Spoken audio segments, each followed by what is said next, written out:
Today, we're going to talk about the first appearances and key issues for New Comic Book Day, January 20th, 2021.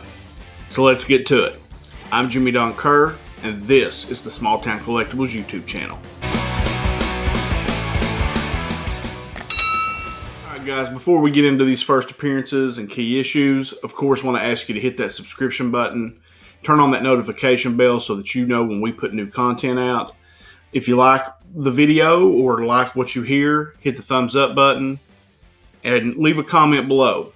As I always say in these videos, really enjoy the comments. I love talking to the community. Alright, so not a ton of first appearances this week, but we do have several books out. Probably for me, a little lighter week than normal. But I am going to go through several issues just so that you guys know what's out there this week. Alright, so first up from Boom Studios is Abbott 1973 number 1. This is a book that's about a Detroit journalist who was marked for death after she discovers a plot by a group of black magic practitioners to kill a mayoral candidate. So from Boom Studios, this is my kind of book generally that I like.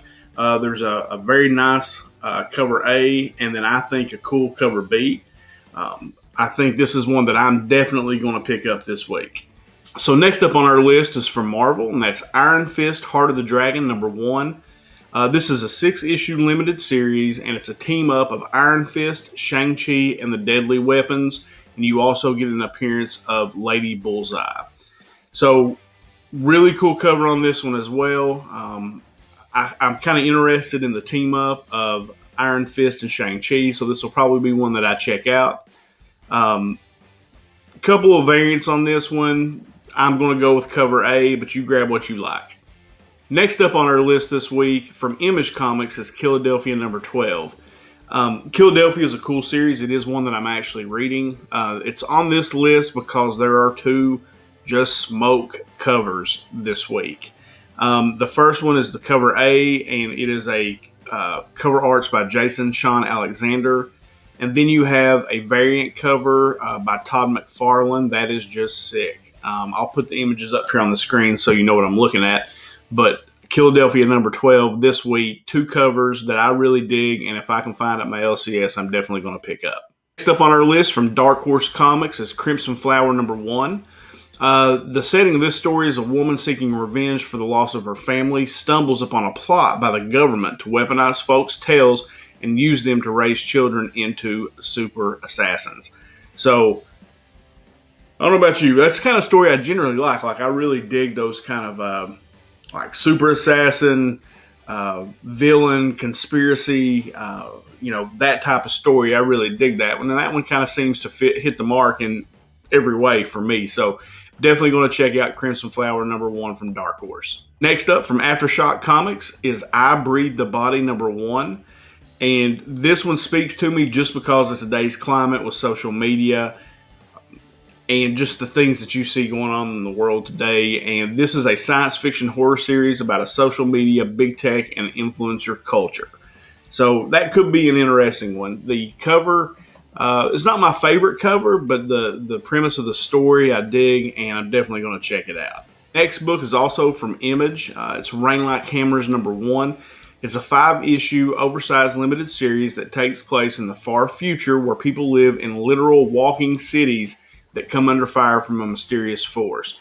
So the cover of this I don't really like, but again, the premise of the story, much like I Breathe the Body number 1, I kind of dig the premise of the story, and I'm definitely going to check out issue 1 just to see how it is.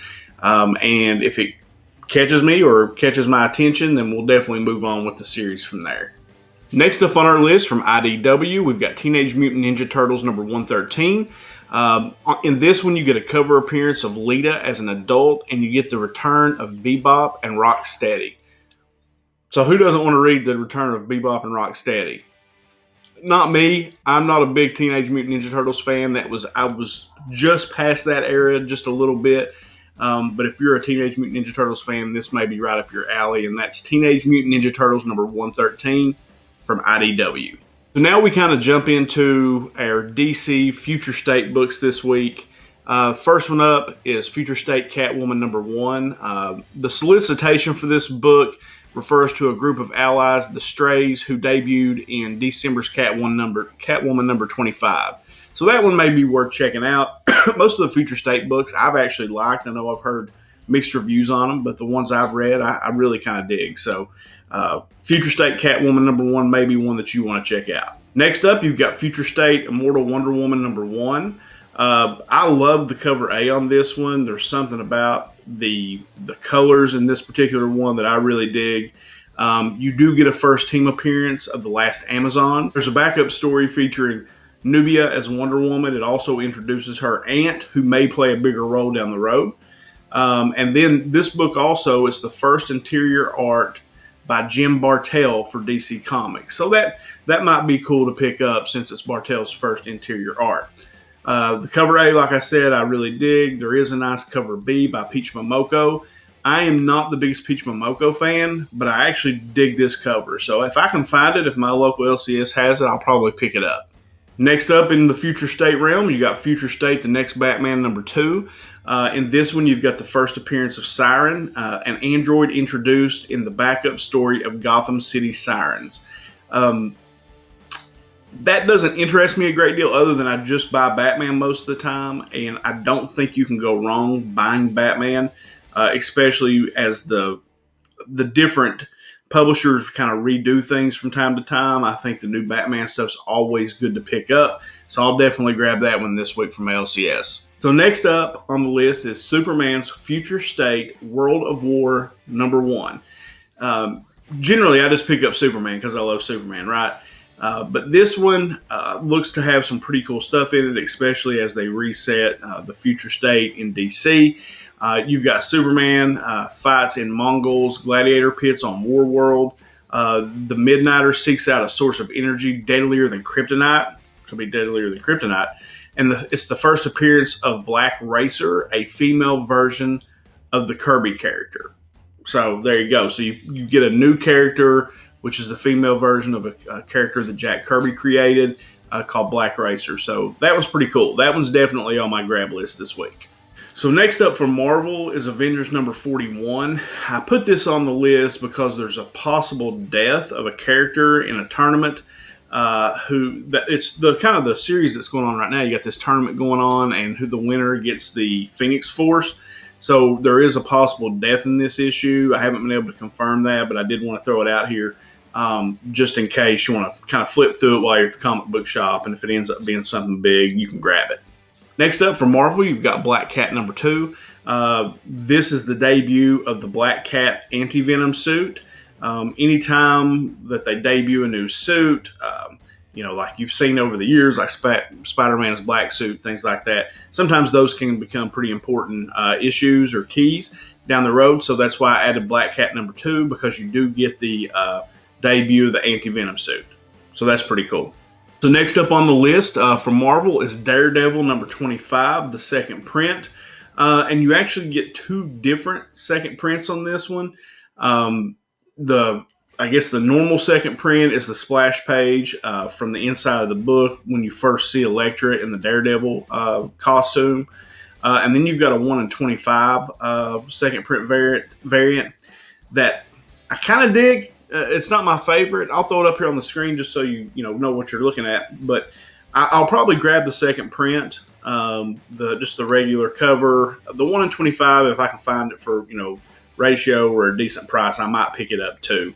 But Daredevil number 25, again being Elektra's first appearance in the Daredevil costume. The first cover or the first printing got very hot. I can't imagine this one will be too. Now, I am hearing that there is a pretty big print run on this one, so don't invest heavy.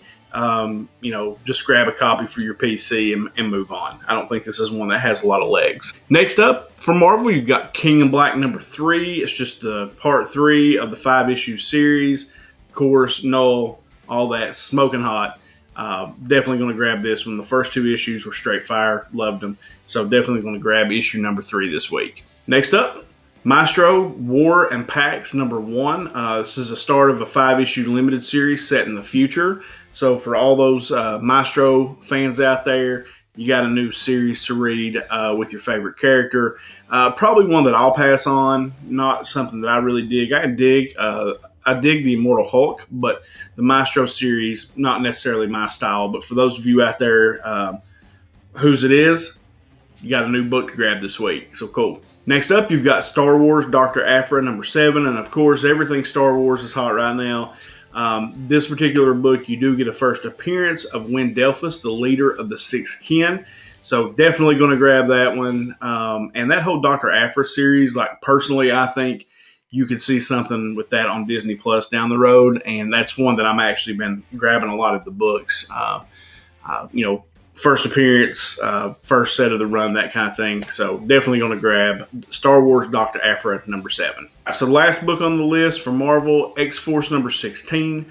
The solicitation, I'm just going to read it to you. It says, Forge, Wolverine, and Quentin Quire go undersea to where a deadly discovery reveals the dark side of Krakoa.